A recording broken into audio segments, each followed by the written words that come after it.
welcome back to my channel. It's your girl Chaneil, aka Vice Grip. If you're with me from the last couple of videos, guys, enough love, enough respect. I really appreciate the support. Thank you so much.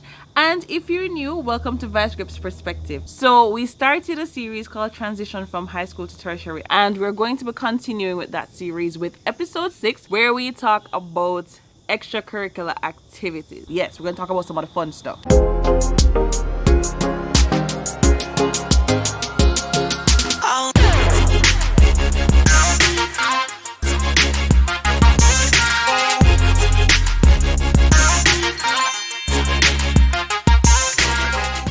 Okay, peeps, so really and truly, university is not all about academics. I know a lot of people are just like, yo, you need to just go to university, you just need to put your head to your book and don't do anything else, not about to run up and down. Listen, that don't make you a better student. It really does not. You need some extracurricular activities in your life. You really do. University is hard already. You need to have that breakaway some of the times. We've been told for most of our lives, no matter how to ramping, make sure you do your schoolwork. Yes, that is true. But you need to do other stuff too. It plays a very important role, especially when it comes to your mental health and your physical health. We're going to get into some of the extracurricular activities that you can find yourself in university and how you go about all that stuff, right? Usually, and I say usually because it's not set in stone, you tend to have probably like about 2 to 3 governing bodies that help students deal with extracurricular activities. Basically, administrative office that help students to coordinate clubs and societies and stuff like that, anything to do with student services. And then outside of that, you also have a student body. It's basically a union of students that represents the entire student population. They act as the liaison between the administration and the student population, right? And these sets of people are usually in charge of ensuring that clubs and societies and extracurricular activities are properly managed on campus. Most universities will have quite a bit of clubs and societies that you can join and basically engage in all of the different activities that they may offer. Now, I know a lot of the times we think about extracurricular activities, we think about just sports and running up and down, as I said before, but extracurricular activity encompasses anything outside of academic work, like literally, and sometimes it even involves it. But yeah, so you can have sports, you can have dance, you can have the arts, you can have domino club, you can have chess club, you can have football, you have clubs and societies that are centered around a particular culture, probably Asian.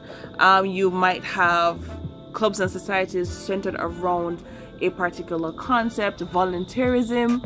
You can basically find a club or society for almost anything, which means therefore that you can find something for you. There is something for everybody. You just need to find what your niche is and you just jump into that and be your best self. Trust me, you're going to need some extracurricular activities, and we say that this is important for several reasons. Yes, if you end up being in something like, I don't know, badminton, squash, or tennis, or football, or cricket, or whatever, that is going to definitely help your physical health. I want to delve down a little bit into mental health issues, right?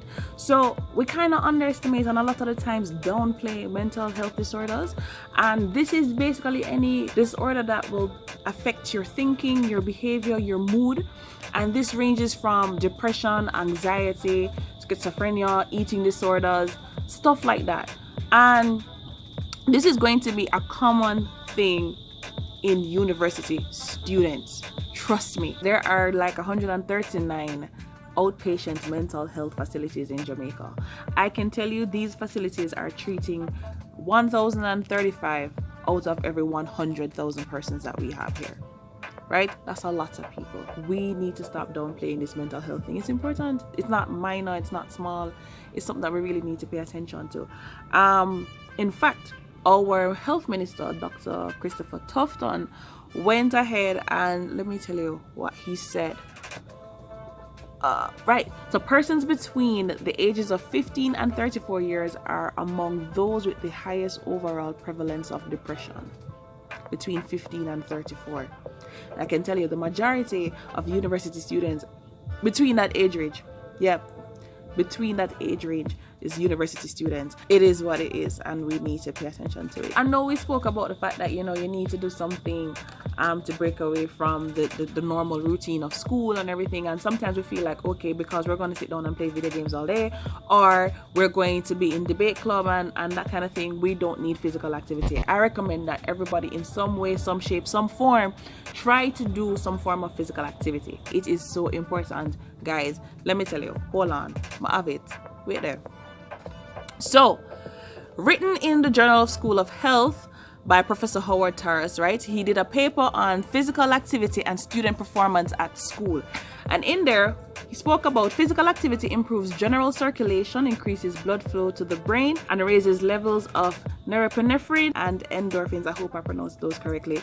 All of which may reduce stress, improve mood, induce a calming effect after exercise, and perhaps as a result improve achievement.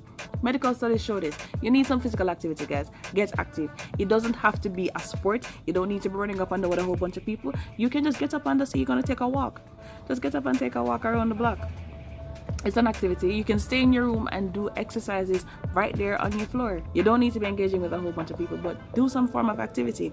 It is going to help you overall in your performance at university. Some of the universities that I know of here in Jamaica, they charge something that they call a miscellaneous fee, something that you all have to pay at some point in time, right, for each semester and each year. So with this miscellaneous fee that you're going to pay, it gives you access to quite a bit of things on campus, such as the swimming pool, the gym, free healthcare at the health center, stuff like that. You get access to using your miscellaneous fees, guys. Use them up. Use stuff. You're not getting that money back, so might as well use it. Go and learn to swim. Go to the gym, get in shape. Go to the health center, get all the stuff that you need to get. Go to the dentist, use up your miscellaneous fee. Use your miscellaneous fees. Bonus!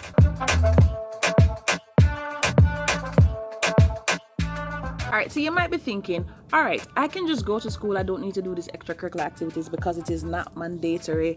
And you're right, it's not mandatory. But guess what?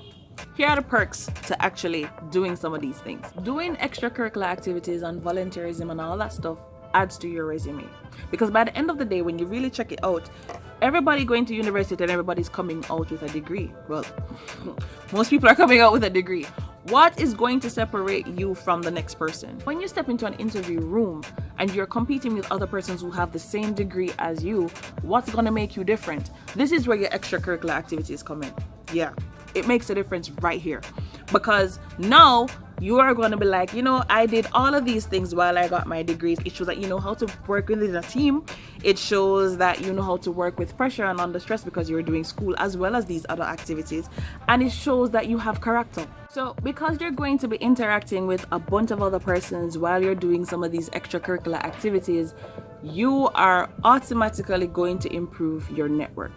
It means that you're going to have a bunch of new people that you interact with, you share something in common with, and you're going to see these people in the working world, more than likely. So it's definitely going to improve your networking skills, and that's always going to be a plus. The next thing about this is that, you're going to learn some new skills. Or if not, you're going to improve on the skills that you already have, because trust me, there's always going to be somebody better than you. There's always going to be somebody worse off than you. So you're going to improve on your skills and you will get better at whatever it is you decide to actually go into. If some miraculous way, somehow, in all the activities that are available on campus, you can't find something that is for you, or if you feel very passionate about something and you're like, you know what, there needs to be a club or society about this, you actually can create your own club or society on campus.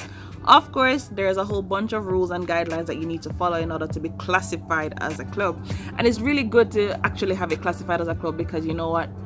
If you have a student body, more than likely the student body gets a budget that will help to supplement these clubs, and you would want to be a part of that so that you can actually carry out your activities, and that's going to be a plus. So you can actually create your own club and society. Overall, guys, listen, health is wealth. Your health is wealth. Do some extracurricular activities. It is just as important as doing the academic work. I promise you. Get involved in other stuff. Health is wealth. health is wealth. So there's more extracurricular activities for us to get into, but we're not doing it in this video, guys. Sorry. So that's it for today. I hope you really enjoyed this video. If you found it very helpful and useful, definitely share it with someone else, like, comment, let us have a conversation about it. And I will definitely see you in the next video. Of course, when life comes at you, you got to grip it, lock it, own it.